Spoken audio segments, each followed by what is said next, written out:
Greetings, my brothers and sisters. Sending gratitude to all of you who are joining in today to accompany us down the rabbit hole of self-exploration through plant medicines.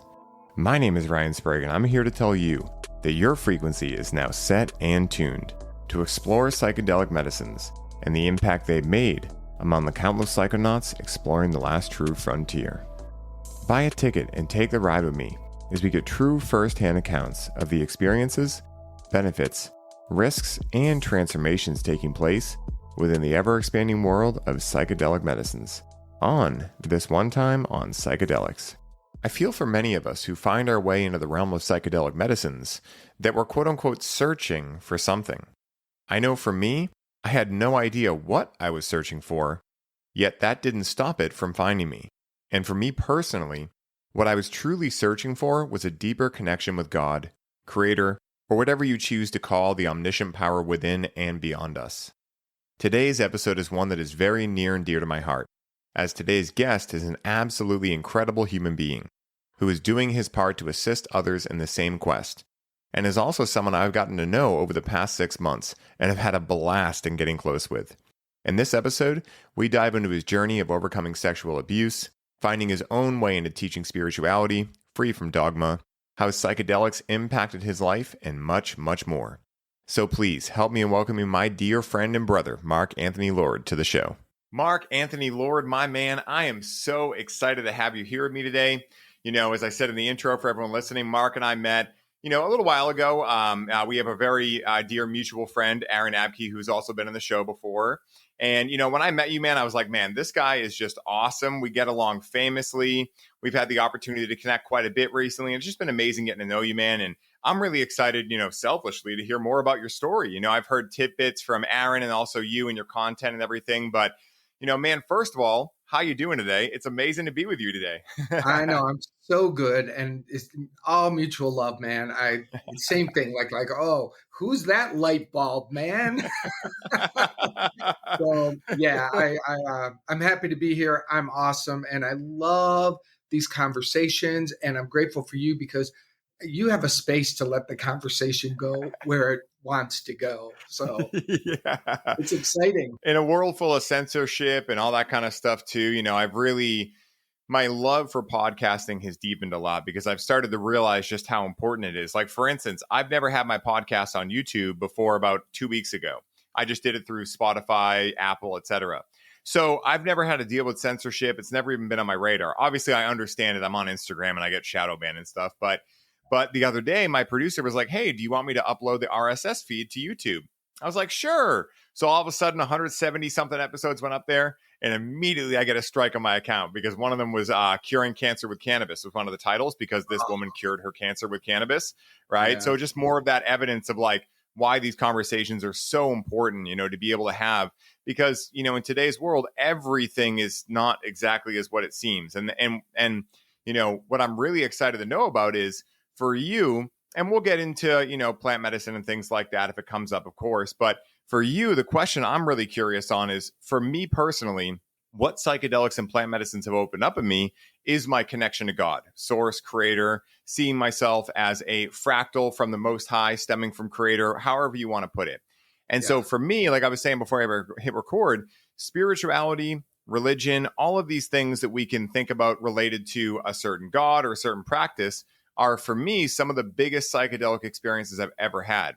And so for you, what I'm really curious on, man, I'm going to change up the first question I normally ask, is how you first got interested in all the things you're into, because you have such an amazing journey of, running a church and all these things. How did this all get started for Mark Anthony Lord? Do tell. Well, you're going to really dig this because I was about 27 and I was a professional dancer, and I had I had a career that dancers would want, and so I was very blessed for that. But I never really wanted to be a dancer. It was like I landed in it and like the stars were aligned. And so here I'm like living this kind of dream life, but I'm like, but is it my dream? And I met this woman and she was a breath worker. And so she said, invited me to do a session with her because I was really like exploring, like, what is my career? Like, where am I going? I had a lot of interest in spirituality because I had just gotten into 12-step recovery. Mm, So that's new in my life. I've got mm, this career that is good, but is it mine? And so all this stuff is bumping into each other. I do this breath work, dude. And first of all, she goes, we took these she had 3 balls and they each represented the different options. One was to become a high school teacher. One was to remain in the entertainment field as a dancer. And one was to become a minister. So I picked up the teacher one, and it had some of the parts of me in it. And I set it down, picked up the dancer and performer, and it had parts of me in it, set it down. Picked up the minister. It had everything. It had all the things from the teacher, all the things from the performer, all the things that I deeply love. And then I did the breath work after that. And everything aligned. I went home. I registered for a seminary. They said there's no seats left to get in for the spring term. I'm like, put my name on a wait list. I'm coming. I got in 2 days later. And then it took off from there. So how I do what I do is because of a breathwork session, man. wow. That is Yeah. amazing, dude. That's the first time I've heard like how you got your start in this. I didn't know if, similar to Aaron, your parents owned a church or anything like that. And it's amazing to No. see how when the student is ready, the master will appear. And the master in this case, not just being the teacher you were with, but also the breath, also like your higher self, all these parts conjoining together to create a more abundance of purpose, evolving in your life into, all the things you liked. And what an amazing opportunity to see how life can answer everything with a yes and. It's like, well, do I want to be a teacher or do I want to be in the entertainment industry? It's like, what about both? Right. And even better. And even Yeah. better. Like that was, yeah, no, man, I was raised in a Catholic blue collar, town outside Detroit. There was no real spirituality. So while this is waking up in me, I'm like, oh my God, I think I'm going to be one of those woo woo people. And today I'm a fucking woo woo person. Yes, dude. You and I both, and you're in good company here with the listeners of this show. I mean, I've had some really wild guests on this show that, if people are still listening now, they'll be with me forever, put it that way, but it's amazing, man, because in a way, you did get into this through psychedelics. It was just a psychedelic of endogenous DMT, breath work, and your own supply, which is, I mean, I've had Chris on the show and we've talked about that and everything, but that is the psychedelic that's always with us, and I'm curious, after that event, after that first breath work, did you get into a breath work routine after that? Like, what was that experience doing breath work for the first time? Can you describe it with words? I know it's probably beyond words, but. Well, what I discovered in hindsight, I did it periodically once in a while. I really am wired for the fantastical. I have an ability to go to, other dimensions really, really easily because, I got more stories. We could be here for a day, so cut me off. But the next profound breathwork session, making it quite simple as I can, was when I go into the breathing process, and then just like when I've done plant medicine more recently, I am in another world, and it is real, and I am not steering the ship. I am not steering the ship. And this one, an Indian shows up on a horse and he says, get on the horse. I get on the horse. We go to this river. Jesus is standing in the river. And I go into the river facing him, and he goes, you're using the wrong heart. And I was like, what are you talking about? And he reached and he pulled out my human heart. And he's like, this is not made to heal. This is not made to hold burdens or to connect you to the divine. Kind of put it back in. Then he reached into his heart, pulled out the Christ heart. And he goes, this is what we share. This is the one heart of pure power. Put it into me, which was already in me, and more activated it inside of me. And I just exploded. And that, dude, that's profound.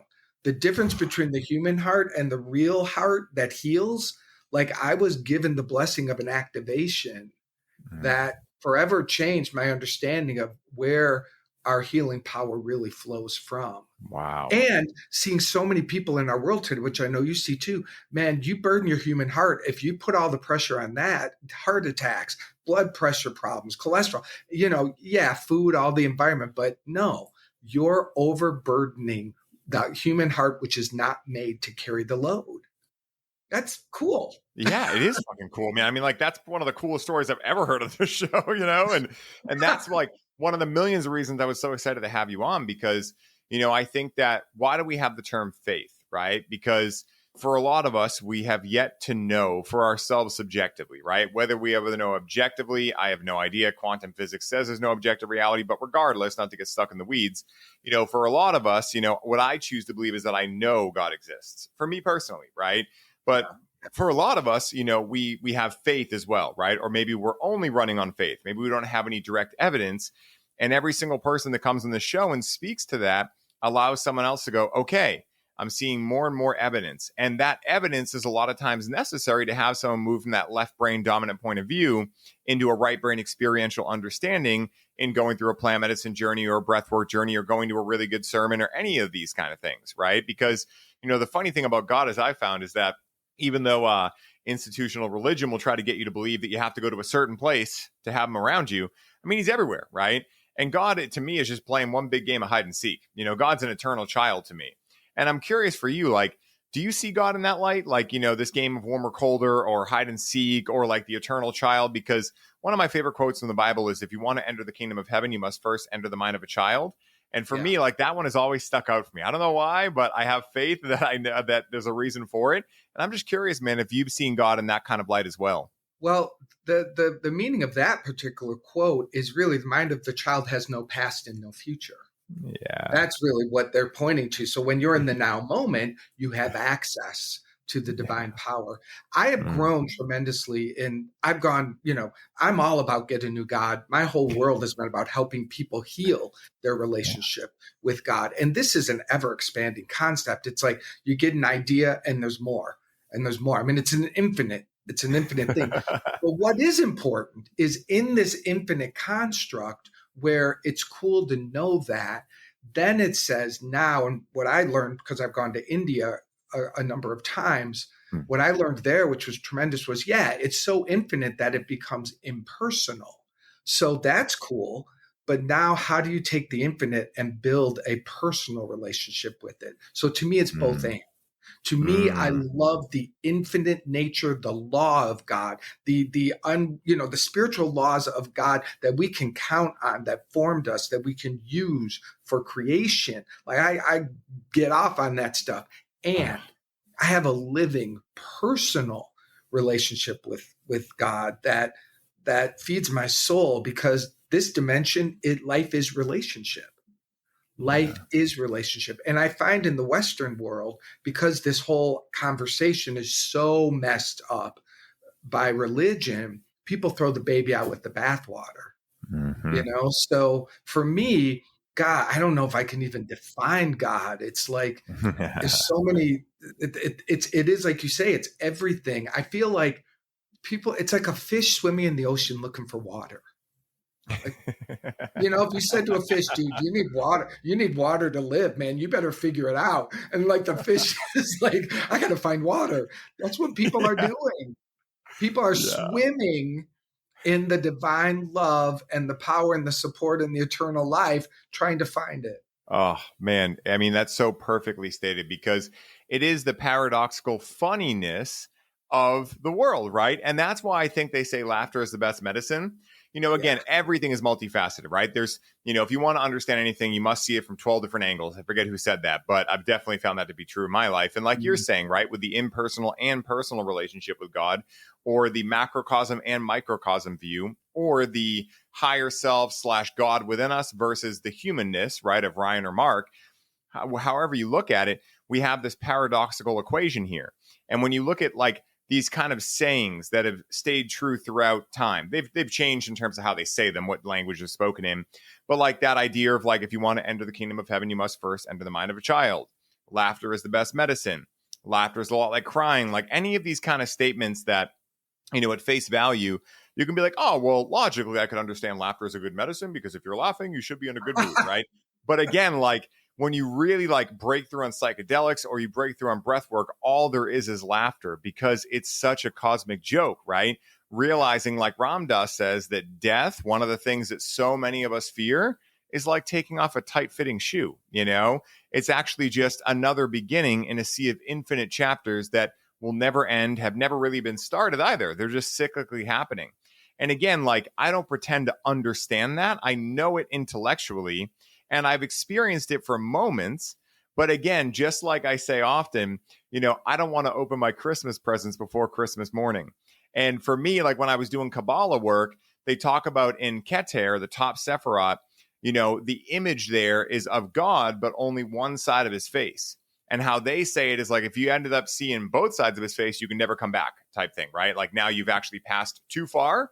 And it's almost like, for me, it's like, I don't know if I want to think of it more as like discovering the answers in the book and not being able to do the test because it would be cheating. I don't know how to really equate that, but it logically makes sense to me that like there are these things that we're going to naturally forget because we're meant to. Because if you don't forget, how can you be grateful about remembering? You can only know white if you know black. You can only know on if you know off. I mean, it's this polarity difference that for me, laughter is kind of like the equation for, right? It's not like a specific equation, but it's like, just remember, laughter is the best medicine. And when you're laughing, you know why. But then when you stop laughing, you're like, well, I logically understand it, but I don't really know anymore. So funny. I've said often, where there's paradox, there is God. Yes. For sure. And on this topic, I was raised in a broken God system, the Catholic Church, and I'm a gay guy. So I was certain I was going to hell. I mean, I was traumatized by religion and I was traumatized by God. So to be here today, knowing beyond a shadow of a doubt that I am loved by God, that I am the beloved of God, that God is incomplete without me, I am incomplete without God. The way that the whole world could scream that I'm going to hell because of who I am. And I'd be like, all right, whatever. Like, I mean, when it's solid, it's solid. So that is who I am today. And I'm so grateful for that journey. And again, that's what I've got to turn around and pass that on wherever I can. But fast forward, I know we'll get to this, but by the time I got to plant medicine in 2019, I had done other breathwork things and had very wonderful spiritual experiences from my trainings and becoming a minister. And by the time I got to plant medicine, I was good with God. I was really good with God. So plant medicine became, for me, actually healing. It was because I still had traumas. I had some big bucket traumas that I'd had some good work done on. But as you know, add some plant medicine in there and you'll see the corners and the things that are still a little unfinished. So that's where plant medicine really came into, like, I sort of got teed up in this way that every time I do plant medicine, I feel like at the end, I'm like, how do I get 5 miracles? How am I so lucky that my journeys are beyond the beyond? Like, seriously, it's crazy. It's so amazing, man. And I'm glad you're bringing this up because I do think that, how do I want to put this? Like, there's like different levels to the game when it comes to plant medicine. Like when I first started messing around with mushrooms, I mean, cannabis was one thing. Definitely when I first tried cannabis, it was my first time altering my consciousness, besides playing the pass out game when I was a kid, which was actually funny. It was like elementary breath work, because what we were doing is basically hyperventilating and holding our breath and falling over, And so I don't count that as my first official changing of my consciousness. But when I got into cannabis, we'll start there. I had no idea what the hell I was experiencing. So everything was new. I had no context for any of it. And then as I got into other psychedelics when I was 23, that's when I first messed around with anything other than cannabis. And for me, mushrooms, I had like a little bit of awareness around spirituality, but I had always called myself an agnostic. I was a metalhead growing up, so the cool thing to say was that you were an atheist, but I always knew there was something. But I didn't want to I didn't know what area I fit in at, because I didn't really identify with Christianity or Catholicism. Funny quote I heard too, which I'm sure you're going to chuckle at, is Catholics are just goth Christians. That one definitely got me so good because all the black and everything. Yeah. So funny, man. And they're so committed that they're so committed to hell. Like that whole Satan thing. It's like real for them. Like they're all in. They're all in. Yeah. If they had to pick a store to shop at, it'd probably be Hot Topic, for sure. But it's so funny, man, because I couldn't find anywhere that really resonated with me, nor did I look into it that much, for sake of argument. I didn't really look into it that much. But when I started getting into psilocybin, I started realizing I'm experiencing something that I have no context for, but I know to be realer than anything I've ever known to be true in my life. And so that then started me asking, like, what the hell is this, right? Is this experience? And for me, that allowed me to get more into spirituality. For you, it was kind of the opposite. Like, you found your way to God. You already knew God for yourself. And plant medicine became a way to not only continue to co-create with God, but also to allow any of those distortions that were standing in the way of you being able to own that connection to be washed away. And so it's awesome to see how no matter where in our lives we find these medicines or we find God, that really they're all leading us to the same direction. We can call it the flying spaghetti monster. We can call it, the unified field. We can call it the creator. It doesn't really matter what the name is, so long as we're talking about the same thing. And, one thing I'm curious about for you that I found in my life, and I think you'll agree with me, but I'm just curious, is you were saying before that, because you're homosexual, right? Like, you had all these people telling you we're going to go to hell and all this stuff. And for me, I know right off the bat, especially these days, but even growing up, I knew that was a distortion. Like, I knew the fact of like, hey, God's supposed to love everyone, but not you. That had to be a man-made distortion. And so now, like, I work with certain clients who have family members that are, in the church, a lot of like Southern Baptists, like really aggro, church type setups. And, a lot of them are, yoga practitioners and people like that. And, we've talked about how like some of their family members are saying you have to get baptized, you're going to burn in hell. And I'm like, see, that right there shows you they're in a distortion, because God would never, that's human emotions put onto a level of being that is so far above where we're at that we can't even comprehend it.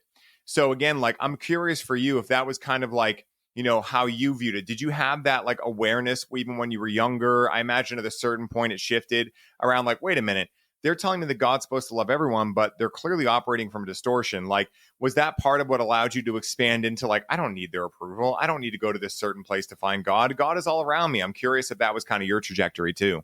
Oh, dude, I wish. I wish. No, man. Like, this is just what's true. The first part of my life was really dark and really hard. Now, as by divine design, it has catapulted me into who I am today. So I got no complaints about it, nor does it haunt me. But, if you're referencing back then, I'm sexually abused by the neighbor man at 6 years old. I'm sexually abused in the Catholic Church. I'm horrifically picked on in school. So I am just like the lightning rod for shame and guilt. And I just was like, I was just absorbing it, like I was actually certain they were right about me. So I went deep into the tunnel, but the benefit of that is I got out of the deep tunnel. But yeah, no, I was where I really threw God out was when I started masturbating in puberty, because again, for me, it was like masturbate, guilt, feel horrible, do this ritual of praying and never do it again, never do it again. Well, now it became guilt or masturbation or God, masturbation or God. And you know who won? Like, God had no chance. Yeah. So at that point, I had to throw the dude out. I'm like, you got to exit stage left for a while because this is staying. Yeah. So that's so funny, man. And what a good statement too, because like just the idea, right, that God would create this thing called sexuality, and then all of a sudden it would be this trickster God who like, haha, don't do it though. Like, that's more humanness, right? Like, God is so far above that. And if you understand, which I know you do, like natural law, hermetic principles, any of these systems, David Hawkins scale of consciousness, that manipulative, trying to control type consciousness is even below 200 on David Hawkins scale of consciousness versus enlightenment, which is way below where God's at, I imagine. I mean, like, enlightenment is still a human, measurement, is at 1,000, That's 8 times higher or 4 times higher than just 200, which is the level of courage. So it's just so funny, man. Of course, masturbation will win. And in a way, I wonder if God put it there. He's like, listen, if anyone tells you not to do this, I'm going to make a system to make sure that this will win. Right. Well, so, I mean, and we're in such a powerful time on the planet now where this sacred energy, our sexual power, must be restored for our own freedom, for our own creation, for our glory. And it never will be contained. It's not meant to be, but man, will the sickness of this fearful world try. We know that. We see that. And what do we Mm-hmm. got? Abuse, rape, child. I mean, all of this stuff is a byproduct of a humanity who's not claiming their glorious power. So, 100% yeah. agreed, man. And, it's interesting too, because for me, one of the main reasons I never got affiliated with any church or any kind of like religious sect, if you will, was due to that, was due to the fact that I don't like to be put in boxes. I think that from an early age, I had no way to contextualize this. It was just kind of like in the operating system for whatever reason when I was incarnated into this world. But I've never liked rules, especially ones that I can just tell are ridiculous and make no sense. So for me, whenever someone tries to put something like sexuality into a box, I'm like, why would I ever do that? Because, if I do that, well, then I'm limiting myself, right? The second that you take the all and you try to create a line through it and try to label it or categorize it, you're losing the allness of it, right? If that makes sense. And so, when I think about any realm in life, there is no realm that is more beautiful, more exciting, more exhilarating than the world of sexuality, whether it be for ourselves, whether it be for partners, et cetera, et cetera. But again, like that's one of the main things that I still see a lot of people in the spiritual world falling into. Yeah. Think about for men, semen retention, right? And, saving your seed and these kind of things. Like the idea makes sense, right?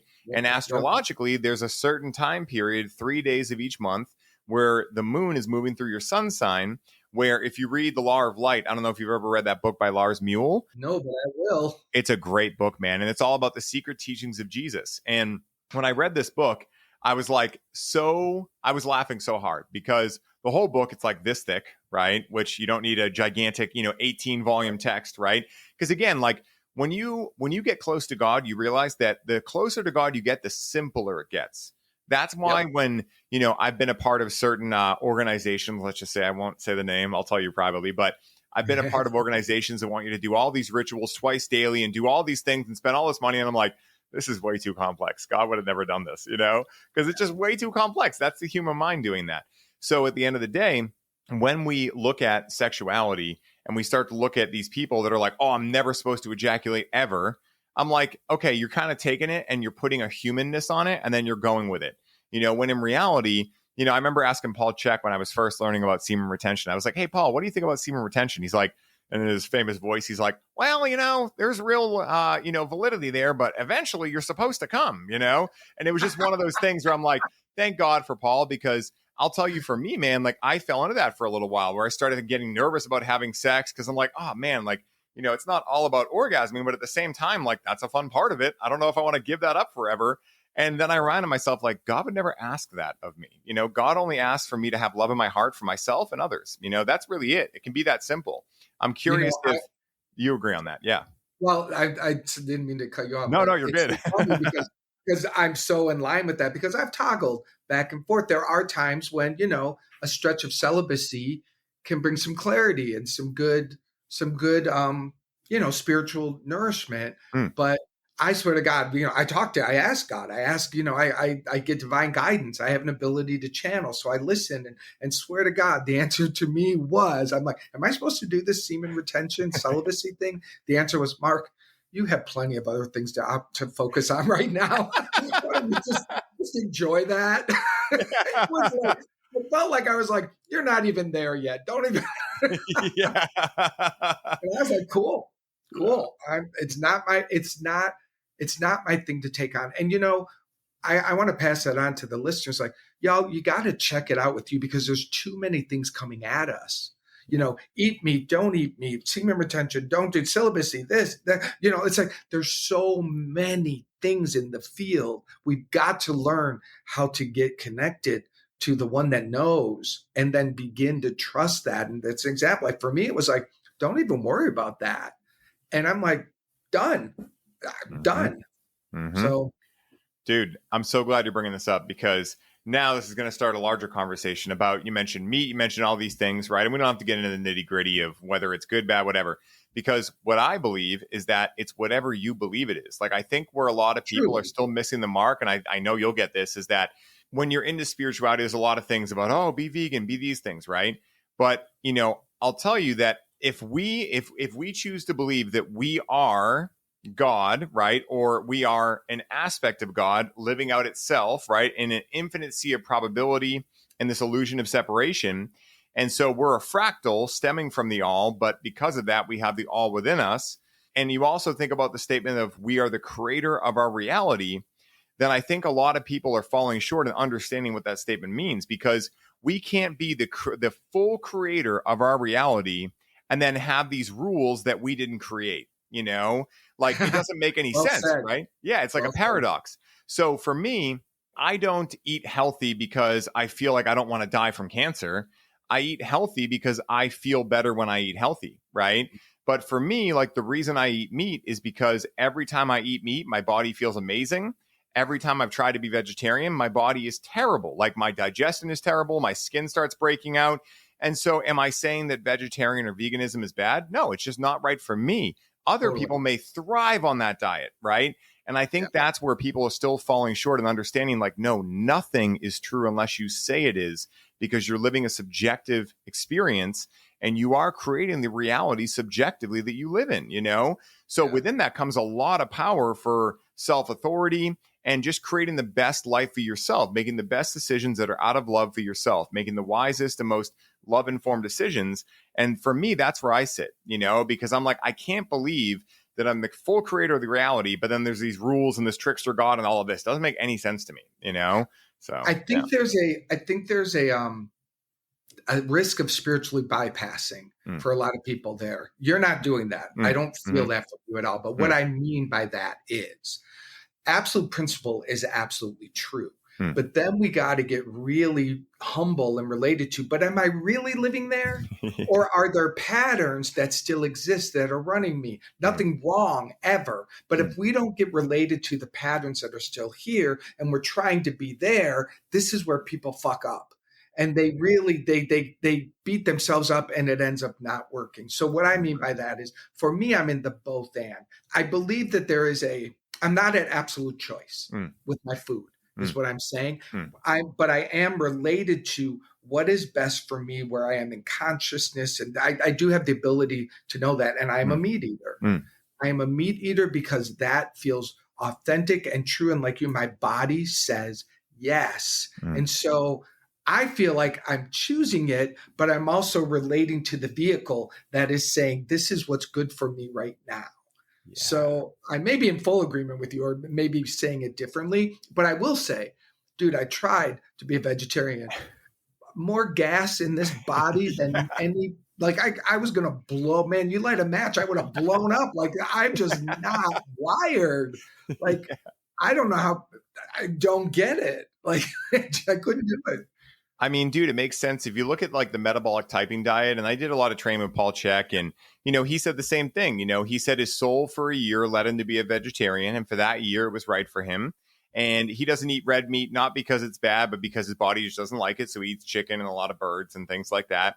But that's a perfect example. Like if tomorrow I woke up and tried to eat meat and it didn't work for me, I wouldn't be attached to the identity of like, but I'm a meat eater. Like, no, I'd go into something else, So all I know is this is what works for me right now. And I'm glad you mentioned the spiritual bypassing thing, because this is something I've noticed too, where, and this isn't to toot my own horn or whatever, but for whatever reason, I'm pretty good at being disciplined. I'm pretty good at knowing what it takes for me to be able to, thrive, be able to be my best self, et cetera. Albeit I've gone through a lot of trial and error to try to get here, and there'll be trial and error in 5 years. I'll know a whole new system. But, again, like I say often that, one of my statements is just follow the fun, right? If you follow your fun, you'll end up exactly where you're meant to be. But then I have to give a caveat to that, right? And this is an example of kind of what you're talking about, because for someone who may not have gone through the evolution yet that they need to, cocaine may be fun to them, right? They may really believe cocaine's fun to them, right? So like, for instance, like there are these things where they're not absolutes, right? Only Sith steal and absolutes, as, Star Wars says. But, again, at the end of the day, like we must know ourselves enough to understand that we are creating our reality and be able to not bypass that, right? And say like, oh, I can just eat junk food because it doesn't matter, right? Or I can just smoke cigarettes and drink alcohol because you know what? I believe they're going to help me. It's like, well, hey, some people live to be 100 years old, so I'm not going to say they help no one, but I can tell you from my personal subjective experience that my body said no to those a long time ago. Yeah. You know what? That's so good. That's so good, Ryan, because follow the fun. That's a perfect example. And then I have learned to be humble to say, do I know what fun really means? Or do I have overlays Yeah. of what I think it is, which is really escaping or getting high or not fun? But the Course in Miracles is very clear. The Course in Miracles is like, you don't know what's good for you. And I'm good with that humility, dude. I have no issue. I agree with you 100%. Follow the fun. And then I've got to be real interested at the pure meaning of that for me. Mm-hmm. For me, the life-giving fun, the fun that, I'm just on board with everything you're saying here because it's so vitally important. And I have spent years following the fun that I defined and hit a bunch of brick walls, man. Yeah. Jumped out of an airplane without a parachute. That was the living I was doing. So, it's funny too, because, I love Paul and his kind of a way of viewing God. He's like, hey man, great spirit's down for whatever, like any experience is valid in the eyes of God, but some experiences God doesn't need to repeat again, and I think that's what we're talking about, right? Like I've had many of fun nights that would not be fun to me in the, evolution that I am right now, but they were really fun for me when I was, say, 16, getting drunk with friends and puking at the end of the night. I really thought that was fun. But at the same time, right, like that's still a new experience for God. And what I choose to believe is that God may be all knowing, but I'm going to use the term but it is not all experienced, right? Or we wouldn't be here. Like it's discovering more about itself each and every moment of every single day based on all the infinite different illusions of separation that it's cast out, And so like, I like to have this kind of like balance point between great spirits down for whatever, but also wise is the man who knows he does not know. Because at the end of the day, like you're saying, right? Like if we understand that we don't know, then we can be open-minded to whatever great spirit brings into us. But if we try to think we know, then we can make life much harder than it has to be. And I've definitely done that before. And now you're pointing to a real spiritual growth path because many people, especially in the Western world, the ego eye is very inflated. And they're trying to bring God into that. They're trying to bring spirituality into that. And my whole journey has been the dissolution and the deflation of the ego I. And that's been painful. I've felt the fight to want to be that. But then I felt the sweet surrender of not needing to be in charge and not knowing and feeling God's grace in the center of that. So it's a real powerful time on the planet because the ways of the recent 20, 30, 40 years ago where puffing up the ego I was sexy and the thing to do, make the most money, have the fastest car, have the best house, the best body, and it's still in our culture, that is not sustainable and it's collapsing. And I can get a little seduced in it. I like my things that I like, but I know I know. And this is where we've all, to me, that is the real spiritual path. Get humble, get humble, get humble. Definitely. 100%, man. You said it perfectly. And, again, like how I choose to view it is like, we have an ego because it's useful to some degree, right? It's kind of like an unbroken horse where, it can do some gangster shit. It can make you have abs. It can, buy your Ferrari, right? Any of these things.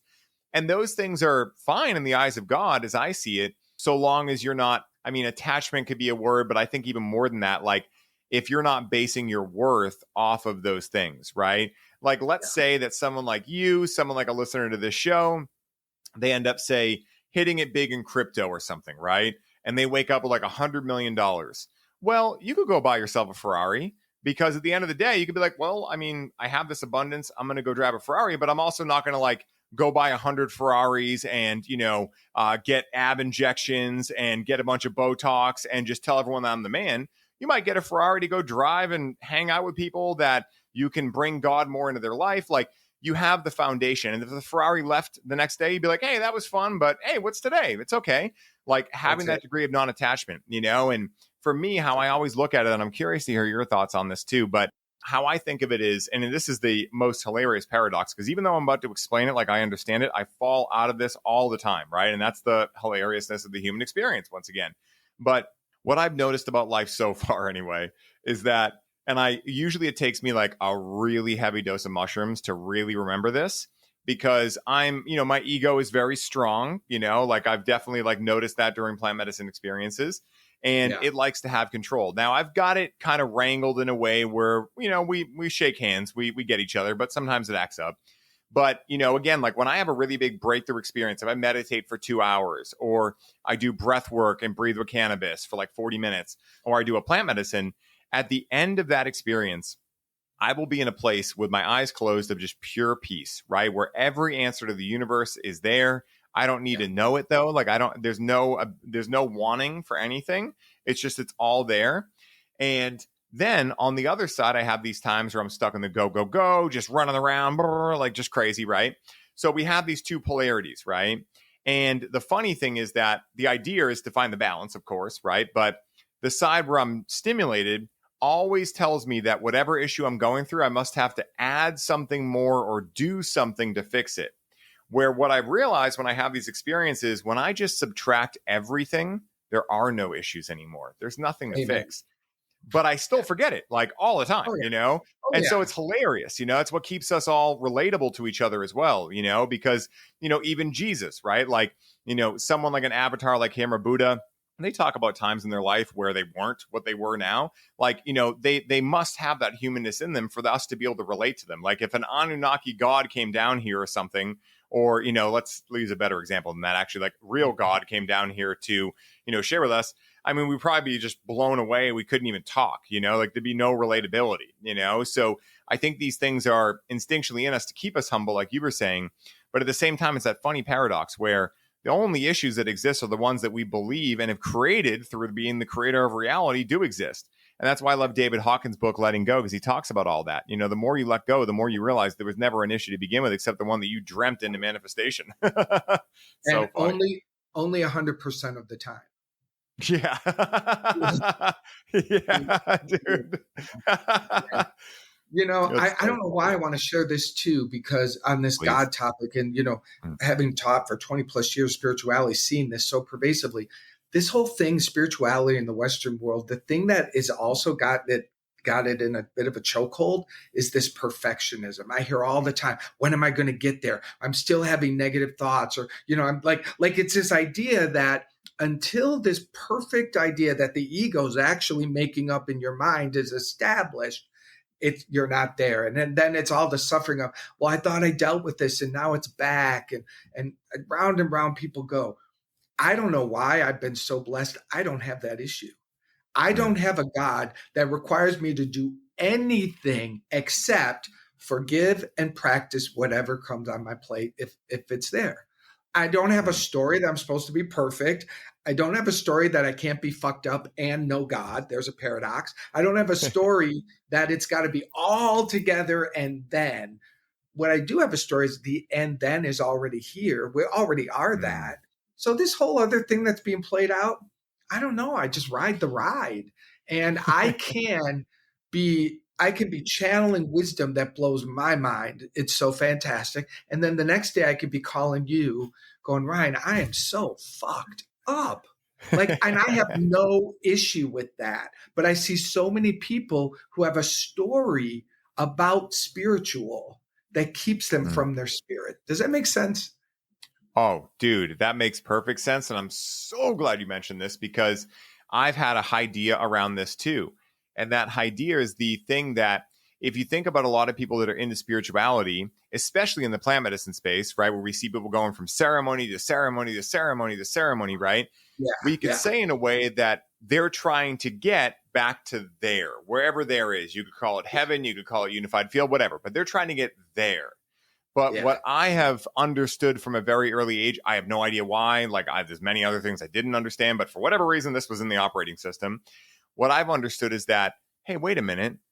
If we've been there forever, for infinity, but we're here for a finite amount of time, then why are we trying to get back to there and not excited about being here? Being here is actually the goal, we're there already right now in a multiverse too. So we're still there. Right.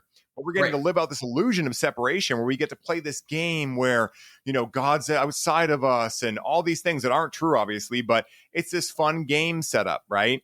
And for me, I've looked at this. I was on LSD one time, And I had this idea come to me. It was called the ethereal extreme sporter theory. And so I'd love to share it with you, of all people, man.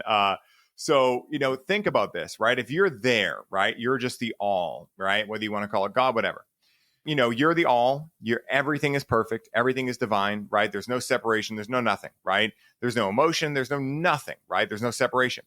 So then you start hearing about this experience of the illusion of separation, right? And this experience called life, right? Now, again, I may be messing up words here. Obviously, there's different, missions in the universe, whatever, but let's just leave all that out. So you're seeing some of your, some soul family, right? Or some other, parts of you that have chosen to become a part and go down and incarnate rather. And they're coming back and they're like, dude, you got to try that thing out. It's pretty wild, right?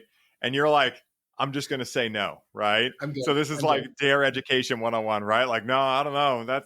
That might mess things up, But after a while, some parts of you that you really trust are coming back and they're like, dude, you got to try it. So you're like, all right, let me take a microdose. So you go down as a fly, right? And you get to fly around and you're like, holy shit, bam, smack, you're dead, you're back. You're like, holy shit, that was crazy, right? You're like, well, what would a little bit larger of a dose be? So now you're a bird, right? You go down, you get a more expansive view, you're flying around, you maybe last like, I don't know, a year or two. I don't know how birds last. So then you're like, holy shit, that was crazy. Let me try a longer dose, but a very meditative one. So you go down and be a tortoise, right? Now you got 100 years or so, but it's a very calm, slow life. By the time you get to be a human being, dude, you are an ethereal extreme sporter. You are like doing the salvia or 5-MeO DMT of the ethereal realm, right? Like, and so like, again, at the end of the day, what I usually tell people is like, no matter what you think of yourself in this lifetime, no matter how much confidence or lack of confidence you have, realize that you are on the salvia level experience, in terms of a metaphor, in terms of what incarnating is. You chose to be a human being on this dense planet, all these densities where when we learn about other species and other, missions, it doesn't seem like they have the same types of challenges we do. Maybe others, but they're not on the dense planets that we are, the dense type of planet we are. And, it's just so interesting, man. So I wanted to share that with you because that was an idea that came to me during an acid trip. And it's just so funny, dude. But this whole idea that we've been there forever. Why are we trying to get back there? We will be going back there. But the ability to be here, right? Like Ramdas says, be here now, I feel is really the gem, waking up in the dream. Well, it so profoundly so. So profoundly so. I love what you're really describing the evolution of the soul, of being. I don't consciousness, I don't know what to call it, but I think I just had 2 years ago on a journey. Every journey is phenomenal for me. Even when they're hard, of course, I think you can get that. I had the entire world just go right into my mind. And I saw, I really am. The entire world is in my mind. The Course in Miracles says you can heal the world through your mind. It's because the world is in my mind. And I saw how the rocks, to this, to that, everything was one vibration. Everything was one. And it was like, and that's me, but not me, Mark, the you know what I mean? The one being. I saw that. I felt that. I was profoundly changed from that experience. So yeah, I'm happy to be the fish and the worm and the whatever. And here I am in this particular, all it is my attention is here. My attention and awareness is here, and I'm everything else, I got to share, I don't know why, dude. This has been in my head a couple times. Can I share one cool journey experience? Oh my God, please, dude. This is the whole point of the show, bro. Let's go. I didn't even get here. We didn't get to, I didn't get to share. So my most profound healing was, but this is a fun one. Because it can be so fun and sweet too. I was in Costa Rica, and I was so getting sick from the ayahuasca. Mother Aya was just really doing her thing. And I heard her say, like in between purging, it was almost like she's giving me this gift. She's like, look, all right, I'm gonna take care. You're doing great work, but I'm gonna show you some things. And I was like, oh, okay, so this is fun. So I have this purge and I'm laying down and I get this journey. And the first one was like a rocket ship, and it landed in the town I'm living in now, and it glowed and it showed me a house. It said, you will live in this house. And I was like, I don't want to live. I mean, I live in that house now, by the way. And this was years ago.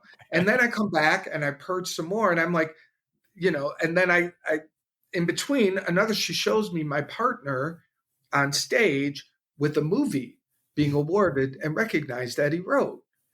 And then I remember saying to her, then I purged some more, and I remember saying to her, okay, where you took me to live is actually my husband's dream. Then you showed me his success. Like, where's mine? I literally was having this with Mother Aya. She showed me $108 million, and which 108 is the mala. 108 is a very sacred number. And I'm sitting there and I'm like, whoa, this doesn't feel right. There's something off. Like, what is this? $108 million. And I'm just like, literally, and I'm like, in the moment I went, no, thank you. I choose me. And like, it was phenomenal. Like this, like, I don't know. I don't even know what all that was for, but I kid you not, brother. I'm living in the house I was shown years later. Last year, I was at the award show for my husband's movie that was made and released. And, like literally those things happened. $108 million. I don't care, come or go. Like, I don't have an attachment to it. I have me. Me. So that's the fun of this stuff, Yeah, dude, 100%. Thanks for letting me share that. So I don't even know why I was supposed to share that. No, please. I love hearing these stories. You know why? You know why I think it helps too? And again, there's obviously a million reasons why it helps. But, the reason I created the show is because we know, right? Even you and I, who have spent a lot of our lives diving into spirituality and learning a lot of the systems and trying to contextualize this stuff, that when that ayahuasca hits you or that big dose of mushrooms hits you, it's just you're along for the ride, right? And there's a lot you're going to experience. And, you're experiencing everything, which terms like everything, infinity, like we may think we grasp them, but when we're there, I mean, again, there's no way to understand them. Like they're not meant to be comprehended with a human mind. So again, at the end of the day, the more things that I can show the listeners that can happen or can occur during these experiences, the more they are set up with that mindset of anything can happen. So anything is a valid experience. And so even in the challenges, right? If they hear someone coming on here saying, I got eaten alive by snakes in my journey, right? And then they have tarantulas start going over them. They may be in a very big fear state at first, then go, wait a minute. I know what's happening here, right? And I welcome it in, right? Because I know it's metaphorical. It's not actually literally spiders are eating my body. It's more like maybe these things are eating out rot inside of me, trauma inside of me. Like now I have context for how to place this in my experience so that it's beneficial for me. And so that's like my favorite part of doing these shows, because for me, I'm right there with you, man. Like, for me, like, infinity, everything, these are words that I don't understand either. And when I go into experiences, oftentimes there are things that someone said on the show that all of a sudden I remind myself of, and I'm like, boom, back on my seat of power. So this show's helped me a lot too, selfishly, so it's really fun. Yeah. Well, and to know that, like, for me, I didn't plan on that, but Mother Aya felt loving. She's like, yeah, I don't know. It was like she was taking care of me as I was having these really big purges. She's just like, and she knows how I am. She knows how my mind works. She's just like, okay, look, we're going to give you some goodies in between. And I had no attachment, by the way. It just was it was surprising when I'm signing the papers on this house going, holy shit. This stuff is real. So I know we're limited on time, but I feel like I got to share one more. Please, all right. Do tell, man. Go for it. Because I know that this will help someone. So I mentioned I was sexually abused as a child for severe, 6 years old. And so I'm on the ayahuasca, and it was a pretty mild evening. Like I was like, oh man, this is kind of chill. This is cool. Cause I just had a big ride the night before. I was like, thank you for making this one easy. Well, as soon as I think that thought, I'm seeing the abuse, it playing out like not just over there, like inside. And I'm starting to panic a little bit. And I'm thinking, oh, I must be here. I must be trying. I got to get that little boy out. And I'm like trying, but it's getting intense. And then I hear Mother Aya say, let it be. Let them do it. Let them do it. I just watched. So I'm seeing the scene. The little boy, 6-year-old boy, is laid on the ground, wrapped in like mummy wrap, carried up these medieval stairs or something into this cave where this goddess, the goddess, is sitting on her throne. And the little boy is laid on the ground in front of her. And I'm sort of observing this, and the little boy disappears and dissolves into the ground. And I'm feeling horror. I'm like, oh my God, what's happening? Suddenly, this little golden boy comes from behind her, and it's my soul. Mm. And she says to me, do you think I would let one thing happen to you? Do you think I would let anything harm one hair on your head? I have been holding you and preserving you until you came home. And this little golden boy came into me and merged, and I just became this golden light, like my soul was restored. And then I was shown a world of people walking around empty. Their souls are in heaven or preserved or whatever you want to say. And they're just these patterns, walking patterns, just disconnected from their soul. I mean, that's a loving universe. That's a universe. That's a God I can believe in. Mm-hmm. That's where I do go, oh yeah, this is a dream. This is, at the end of the day, we got to walk the dream we got to walk. But I mean, that's amazing, dude. Like, my soul I was never harmed.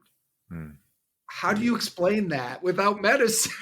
Dude, I mean, it's wild, man. And I'm so grateful that you shared that, because I know personally a lot of people that listen to the show that have had sexual abuse and things like that. I have some people very close to me that have experienced that. Yeah. And unfortunately, they're not on the same path. And again, like, that may be perfectly divine for them. For all I know, it is. Because again, at the end of the day, like, you know, and I know this can be challenging or triggering to hear that anyone's gone through that. But because you're sitting here with me, I feel, you know, it's right to say it, because I imagine you'll agree with it. Like, when horrible things happen to us in this lifetime, if we can understand that, you know, yes, our humanness is going to hurt over that. Yes, we need to release those things. Yes, we're not going to bypass them, any of that. But on a more infinite level, those things catalyze, or can catalyze, a lot in our life. They don't objectively, because again, I'm sure you know people that have gone through similar things to you, and they've ended up turning to drugs, and they've ended up turning to things that are very disempowering. Whereas you found a way, you realized, whether you realize this consciously or not, the event happened. I can't go back and change it no matter how much I might like to. But the only thing I have power to do now is choose the story I tell myself about it. And now you're able to come on shows like this and talk about it from an empowered place that could be the one thing that makes someone else that listens to the show go, boom, what if I choose to believe that too? And because of that, the experience is not in vain, you know? Yeah, truly, truly. And here's the deal. Everything that we do that does happen to us like that, I really know our soul takes it on so that we can heal it. Because when one thing is healed, you heal it for all. So I am a part of a wave of souls that are coming in going, yes, I will go through that and I will heal it so that it does not have to be passed on. It can be finished. The souls that forget, that's all that happened. They forgot their mission. No big deal. They're safe. They're protected. If they're in a crack house, if they've got a heroin needle in their arm right now, they are surrounded by golden light. They forgot. That's fine. Don't like there'll be a point, even if they have to abort the mission, they are protected, guaranteed. I am getting all sci-fi, but I know that with so much conviction, man. 100%, dude. You know, because again, at the end of the day, like, you know, I know we're running short on time, but I wanted to say this real quick too. It's like, you know, I had this vision one time during a plant medicine experience of this rough diamond. And I had recently had a friend who overdosed and passed away from a heroin addiction, or fentanyl at that point. And so, like, you know, I'd watched a lot of people comment on his thing, right, on his profile, being like, oh, what a waste. Oh, my God, this has got to stop. And when I read those things, I just intuitively knew, like, I don't think it's just a waste. Like, I don't believe that. But I just kind of forgot about it, went into this plant medicine experience with some friends, and I got this image of a rough diamond. And I got to see, like, you know, when they pull a diamond out of the ground, it's not like it's at K Jewelers, you know, like it goes through a lot before it ends up in K Jewelers, right?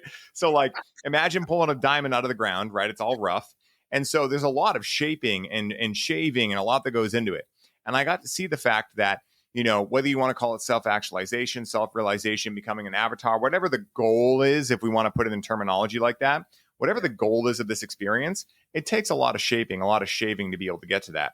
And even though in this lifetime, we may see a friend pass away from something that's horrible, like a heroin addiction or a drug overdose, and we may think, man, what a waste or something like that. That may be exactly what their soul needed in this lifetime to burn up certain karma. And if we are infinite beings and we can choose to at least have 50% of our view be that objective, zoomed out view, then we can see, like, wait a minute, if we've never been born and we'll never die, right? We'll just change our shell, essentially, our meat suit, you know, like, then how is any experience invalid, right? And so it's just interesting you mentioned that, because that's exactly a download I got during a plant medicine experience that I knew for myself subjectively to be true, you know? So it's so interesting. My brother's a pilot, and he in training to be a pilot, they do all this assimilation flying, Mm. and you crash that simulator 1,000 times before you learn how to fly. It's the same analogy. It's like crash, start over, crash, start over. Eventually, now he flies brilliantly. Now he's flying. He had to crash a lot of times to learn how to do it right. That's all. It's Yeah. all assimilation, man. Or that's not the right word. Simulate. What? You know what I mean? I can't think of the right word. Well, simulation is a good term for it. It's like more of like a sci-fi term, but matrix simulation, I like that terminology because it kind of allows the pressure to come off. It's like, yes, it's very like that quote says, nothing you do here matters, but it's very important you do it. That paradoxical truth, right? It's like, yes, life is very important. Yes, it's very grandiose. It's very beautiful. It's very sacred, but also we're infinite, so we got infinite times to try this thing out, at least what I believe. Certain people don't believe in reincarnation, etc., but I choose to believe in reincarnation, so for me, I mean, if I go on the theory I have, then because I believe in reincarnation will exist. And talk about paradox. If it is forever, and if I have forever to do it right, well, then let's fucking do it right now. Yes. So that I can get on and do something else. Yes. There's so much more to explore and do. That also inspires me to want to focus and heal what is mine to heal. I got no problem with what's in my classroom. I really don't. It's mine to do. I'm supported. God's here, higher power, Holy Spirit, whatever name you give it. We are all infinitely supported to heal and do what we're here to do. Period. Mark, you are the man, dude. I can't believe an hour already went by, bro. We got to do a round 2, 3, etc. Like, you'll be a repeat guest on the show for sure. But I want to make sure to give you an opportunity to tell people where they can find you, where they can find out more about all the offerings you have, man, living the chorus, the other things you do. I mean, you do so many amazing things, bro. Where can people find you, connect with you, and charge their batteries with you, man? Yeah. So basically my website, I'm building a schoolroom too, but let's go. Yeah, but my website, markanthonylord.me, that's where you can connect with me. I do twice a month, I do ascension circles where they're free. People come, I channel for a group, and I do love seats where people can ask for individual healing and support and prayer. I love doing that. I also do channeled healing sessions, and I'll make sure to give your people a link for half price on the experience of that if they want to check that out. I'm very, very blessed because of the plant medicine openings, because of my blessed journeys. I really can. Something happens and I can flow healing guidance and prayers and visualizations and what people need. And so if people are turned on by that, you can check that out. Dude, I love that, man. And Mark, I always ask everyone that comes on the show the same last question. And that question is this. Let's say someone listens to this episode and they're really excited to dive into the topic of psychedelic medicines in their own life. What is the one piece of advice you would offer them to allow them to use the proper discernment in choosing whether or not these types of medicines are right for them in their lives at this time? Ooh. What's coming to me that I feel is really important, that I always tell people, is like, please research who you're doing it with. Yes. Because it's become in the mass stream now and it's everywhere. I've been very blessed. I only do it with shamans or teachers that I really know that are the real deal, the real deal. Because I'm not looking to do this. If you want to do it for kicks, that's your own thing. But for me, I do it for healing. I do it for spiritual journey. So who is guiding it and who you're doing it with matters. Dude, I love that, man. I honestly think that's the most important thing, because when you understand you're opening yourself up to the all, well, within the all is a lot of things that you might not want in your system. And so, again, like, there's a reason why, shamans like Hamilton Souther and other people I've had on the show, they train for 20 plus years in this. And, one thing you'll learn about that is that there's never a point at which they start calling themselves a shaman. They don't call themselves a shaman until one day, in the multitude of thousands of ceremonies they're doing, all of a sudden the elder says, hey, you made it. You're now a shaman. And they're like, what? And they're shocked. Like, they have no awareness they were about to be called a shaman for the first time. And that's why I get very frustrated. I know it probably comes from good intention, but these people that, go to Burning Man once and now they're a 5-MeO facilitator. And again, no judgment, right? Any experience is valid in the eyes of the creator. But discernment wise, like when I'm messing with medicine that can open me up to infinite potential, well, best case scenario, I want to make sure that I get the most out of that experience. worst case scenario, I don't want to have to, remove negative entities or thought forms or, archons or any of these kind of things. It just creates more work than it's worth, So I 100% agree with that, man. Yeah. Well, I agree with you. Do what you're going to do. But if you're asking me what advice I would give, it would definitely be work with people that are leading you, to God, to whatever it is, to your healing. That's important. 100%. Guys, I know you enjoyed this show. I say it almost every time, but I'm so grateful to have people like Mark come on the show because they are such wells of not just information, but experience. And I'd love to hear from each of you. You can feel free to send me an email or anything, what your main takeaway was from this episode and how you plan to integrate that into your life, because Mark dropped a lot of gems today. And these things, when you actually integrate them into your life, can create profound shifts throughout the entirety of every facet of your life. So if you enjoyed the show, we'd love a 5-star review as always. Make sure to check out the show notes, give Mark a follow, stay up to date on everything he's doing, because although he's done a lot of amazing stuff, he's just getting started. You heard him talking about the schoolroom he's just making and all the amazing things he's got going on. So until next time, everybody, no matter where you are in the world, I hope you're having the best day of your entire life. And until next time, may the source be with you. Peace.